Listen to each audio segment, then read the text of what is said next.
सुधीर भाई साहब, इनसो का प्रोग्राम है, लेकिन कुछ कह रहे हैं कि इनसो का प्रोग्राम में किसान क्यों विरोध कर रहे हैं? इसका एमएसपी कलर जिन्नो काले कानून नागल के है, क्या तो विरोध करने लग रहे हैं यार? इनसो जो है, हम प्रोग्राम का विरोध नहीं कर रहे। जो आदमी खुद गुंडे हो ना, और जिनके परिवार का इतिहास गुंडा हो, गुंडा ने तो जेल होया करा है, जा रहे हैं ना, उसका बाबू 10 साल की जा रहा। हमनू कहते इनसो वाले गुंडे हैं, वहाँ तो हमारे बालक हैं, बच्चे। रोहतक को चूज करो। पिछली बार जाट आरक्षण की चिंगारी रोहतक से भड़की थी, अब की बार किसान आंदोलन में यहाँ के किसान जो हैं भावुक हैं और जोश में ओस खो जाएं और यहाँ जो है हिंसा हो जाए, ये जानबूझ के प्रोग्राम रोहतक में इसलिए किया गया। इतने तो खट्टर नहीं प्रोग्राम कर रहे जितनी खुजलीन का हो रही। जेजेपी वाला का, दुष्यंत का, दिग्विजय का, अजय चौटाला का, इनके मल्ल्या का। और ये कति अपनी एक तो अगर बिरान माटी रे माटी है, कति से खुएंगे। मतलब आप लोगों के अंदर आक्रोश है, जहर है एक अंदर, मतलब लोगों को ये जिद है कि ये फंस जावा तो इनका मर जुटता है, बहुत बढ़िया इलाज करता है। उस चक्कर में पुलिस प्रशासन का, पुलिस मशीनरी का दुरुपयोग, ये सरकार हमारे इनको शर्म से डूब के मर जाना चाहिए। अगर इनके अंदर किसी कहीं ना कहीं किसी रग में, मुझे तो लगता नहीं इनके अंदर चौधरी देवीलाल के खून है इनकी रगों में। ये तो बहुत घटिया निकले। इन्होंने तो अपने परदादा का भी नाम जो है, अपने दादा का नाम जो है वो कलंकित करने का काम करे है। खास हरियाणा देखने वाले सारे दर्शकों ने भाई सोनू वाली के राम राम। रोहतक हाँ फिलहाल, और एमडी यूनिवर्सिटी का गेट नंबर 2 पे हाँ भाई। तो यहाँ पे जो अंदर है इनसो का प्रोग्राम चल रहा था, लेकिन किसान पहुँचे हैं विरोध के लिए।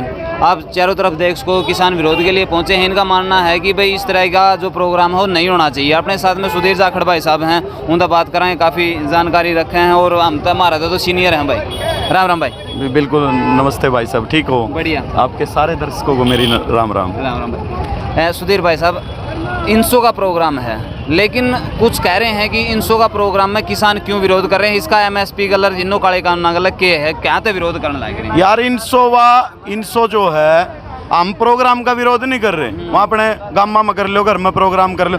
यहाँ जो है दुष्यंत चौटाला को आना था, दिग्विजय चौटाला, डॉक्टर अजय चौटाला। आप ये देखो, उनके चक्कर में, अजय चौटाला तो क्रिमिनल है, अभी तक उसकी सजा भी नहीं पूरी हुई, पैरोल पा रहा। उस खातर प्रशासन ने इतनी सुरक्षा के इंतजाम कर रखे। यहाँ तो किसान इस जेजेपी की जो जच्चा बच्चा पार्टी है, इसका विरोध करने के लिए पहुंच रहे, क्योंकि ये सरकार में बराबर के हिस्सेदार हैं।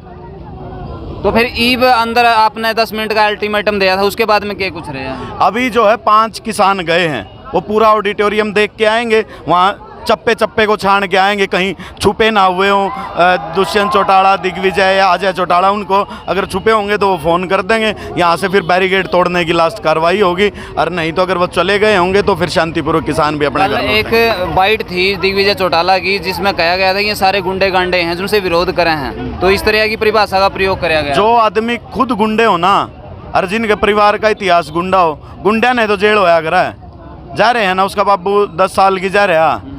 हमनू कहते इनसो वाले गुंडे हैं, वहाँ तो हमारे बालक हैं, बच्चे हैं, चलो ना समझ हैं, इनके प्रोग्राम में गामा में चले गए गादे।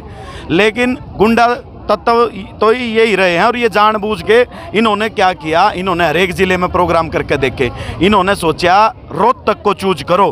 पिछली बार जाट आरक्षण की चिंगारी रोहतक से भड़की थी, अब की बार किसान आंदोलन में यहाँ के किसान जो हैं भावुक हैं और जोश में ओस खो जाए और यहाँ जो है हिंसा हो जाए, ये जानबूझ के प्रोग्राम रोहतक में इसलिए किया गया ताकि यहाँ से एकदम हिंसा हो और आंदोलन खराब हो जाए। लेकिन किसान और नौजवान जो आजकल बहुत समझदार हो गए हैं, जहाँ 9 महीने तक तपती गर्मी, ठिठुरती ठंड, बरसात, सब कुछ आ लिए, आंधी में सब कुछ आ लिए, टेंट तंबू भी उखड़ के मारे, हौसला तो नहीं टूटा। हमने पता है 9 महीने का आंदोलन एक दिन के चक्कर में खराब नहीं करना। बहुत बढ़िया विरोध रहा, उनके प्रोग्राम में इतने आदमी नहीं आ रहे जितने उनके विरोध में आ रहे। यही तो साबित करता है कि उनके प्रति जनता के मन में आक्रोश कितना है। सुधीर भाई साहब, एक और है नहीं तो आप यह बात कहना चाहो कि जो ये प्रोग्राम हुए हैं, ये आंदोलन को कमजोर करने के लिए, इनकी रग पकड़ने खातर इस तरह के प्रोग्राम करे? ये चाव है कि हिंसा भटक जाए, ये चाव है वॉयलेंट हो जाए आंदोलन,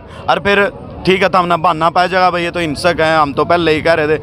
लेकिन किसान बहुत समझदार हो गए हैं। 9 महीने देश की आज़ादी से पहले और देश की आज़ादी के बाद अब तक ऐसा आंदोलन नहीं हुआ, और इतना बढ़िया संवैधानिक दायरे में शांतिपूर्वक चल रहा है। ये हमारे जख्म पे नमक छिड़कना चाहते हैं। गाँव को हरा रखना चाहते, इसलिए बार बार प्रोग्राम कर रहे। इतने तो खट्टर नहीं प्रोग्राम कर रहे जितनी खुजलीन कवरी जेजेपी आड़ा का, दुष्यंत का, दिग्विजय का, अजय चौटाला का, इनके मल्ल्या का। और ये कति अपनी एक तो आगरा बिरान माटी रे माटी है, कति से खुएंगे, मतलब आने वाली नस्ल भी इनकी कदे राजनीति में स्थापित नहीं हो पाऊंगी। एक बात हो रहा है सुधीर भाई साहब, पहले आपने कदे भी मेरे हिसाब से तिरंगा यात्रा वगैरह नहीं देखी, लेकिन आज का दिन तिरंगा यात्रा बड़ी निकलने लग रही है, तो इसका पीछे भी कुछ साजिश है या कुछ के? हाँ, ये संयुक्त किसान मोर्चे ने समझ ली इस बात को। ये जो तिरंगा बीजेपी वाले कह रहे हैं ना, हम तिरंगा यात्रा निकाल रहे ताकि हम लोग जो हैं इनका विरोध करने आए, इनके नेताओं का, और वहाँ ये लोगों के सामने साबित करने में कामयाब हो जाएं कि भाई ये देखो हम तिरंगा यात्रा कर रहे, देश का तिरंगा झंडा। हाँ, ये पार्टी लेवल पे नहीं कर रहे उस तिरंगा यात्रा ने, उसने इस तरीके से दिखा रहे जैसे कोई सामाजिक संगठन आरएसएस करवा रही है। आरएसएस जो है वो पूरे हरियाणा को हर तरीके से तोड़ना चाहती है। आज आप ये देखो, जितने भी किसान इस सरकार के खिलाफ बोल रहे हैं, बीजेपी बाद में कहूँ, पहले आरएसएस का है भाई, आरएसएस और बीजेपी के लोग। इसका मतलब हमारे हरियाणा के लोग बहुत जागरूक हो गए हैं। इतनी समझ बढ़ गई है इस आंदोलन की वजह से कि आने वाले टाइम में कोई भी हम ऐसा फैसला भावुकता में नहीं लेंगे जिससे ऐसे कबीज जो हैं वो सत्ता पे काबिज हों।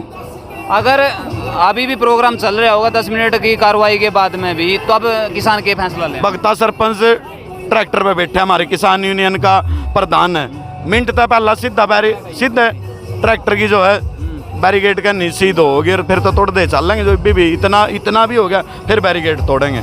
तो बहुत सारा प्रशासन की ड्यूटी जितना तुम्हारा विरोध है, जितना तुम्हारे खिलाफ लोगों के अंदर आक्रोश है, जहर है, एक अंदर मतलब लोगों को ये जिद है कि ये फंस जाओ, तो इनका मर जूता बहुत बढ़िया इलाज करता है। उस चक्कर में पुलिस प्रशासन का, पुलिस मशीनरी का दुरुपयोग ये सरकार करती आई है। आप ये देखो, इतने इनके आदमी नहीं आ रहे, इस तक कई हजार गुना तो इन्हें पुलिस खड़ी कर रखी, सारे चुगरदे रोज तक के किसान इनके विरोध मारे, इनको शर्म से डूब के मर जाना चाहिए। अगर इनके अंदर किसी कहीं ना कहीं किसी रग में, मुझे तो लगता नहीं इनके अंदर चौधरी देवीलाल के खून है इनकी रगों में।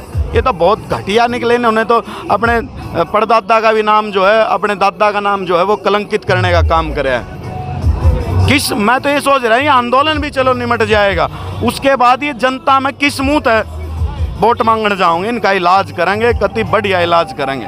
एक बात हो रहा है, थोड़ी दिन पहला एक बाइट और आई थी जिसमें कहा था भाई जितने भी ये बैठे हैं, नहीं इलेक्शन लड़ने ये बैठे हैं, राजनीति करने ही बैठे हैं, कोई मेंबरी लड़ेगा, कोई जिला परिषद का बना, कोई सरपंच ही बना, ये सारे न्यू बनने। तो फिर थारा दादा लाई दे रखी है, था मैं इलेक्शन लड़ोगे, था मैं राजनीति करोगे। किसान मजदूर नहीं इलेक्शन लड़ सकते, हमारे को अधिकार नहीं, मतलब हम तो सारी उम्र मुर्दाबाद कर दे रहे हैं, और ये चोर सारे विधानसभा और संसद लोकसभा हम पहुँच दे रहे हैं। ये चाव है ननू बेरा इस आंदोलन के, अगर राजनीतिक मायने निकल गए तो तुम्हारी तो मतलब वो भी नहीं, जमीन भी नहीं बचेगी। ये इसलिए कह रहे राजनीति, अरे राजनीति करना गलत बात है क्या? राज करने की नीति होनी चाहिए ना, तुम्हारे अंदर तो वो है नहीं, तुमने तो राजनीति का एक गलत उदाहरण जो है पेश कराया है। अगर किसान मजदूर राजनीति में आते हैं तो बहुत अच्छी बात है, राजनीति करनी चाहिए। हमारे लोग जब तक लोकसभा में और विधानसभा में नहीं पहुंचेंगे, फिर हमारे अधिकारों की लड़ाई कौन लड़ेगा? आप ये बताओ, राजनीति कहते भाई तेरा परदादा, तेरा दादा देवीलाल और राजनीति भी कराया करता, आंदोलन भी कराया करता, और बिना राजनीति में आए उन्हें कोई जाना हो, भाई देवीलाल भी कोई था राजनीति में आजीवे तो जाना है, जीवे 2-4 काम ठीक करे होंगे हैं। नुए चौधरी छोटू राम राजनीति में ना हो, किसानों के लिए एक्ट बना देंगे, चौधरी चरण सिंह राजनीति में ना हो। राजनीति तो एक अंतिम हथियार है अपने अधिकारों को कब्जा पाने के लिए। धन्यवाद भाई। आगे की जो भी कार्रवाई होगी आपने लाइव दिखती रहेंगी, और इन विचारों के बारे में जो अपने विचार हैं वो कमेंट बॉक्स में जरूर दियो, और वीडियो ने शेयर करिए। मिला नेक्स्ट वीडियो में, तब तक के लिए सारे भाई जय हिंद, वंदे मातरम, जय जवान जय किसान।